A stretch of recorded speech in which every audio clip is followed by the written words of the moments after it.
Manually entering dozens of receipts is a thing of the past. FreshBooks lets you import expenses in bulk, saving you hours of data entry. Welcome back to Guide with Samuel. You have two great options. First, use the Import a File feature.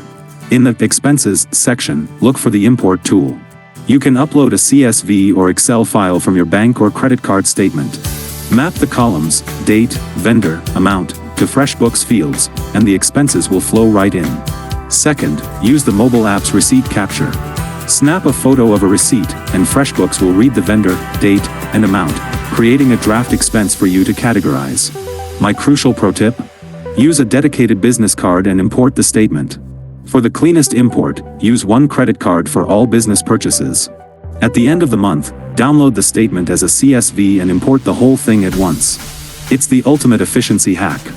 Transform expense tracking from a chore into a 5-minute task. Do you import expenses in batches or record them as you go? For more time-saving business guides, hit subscribe.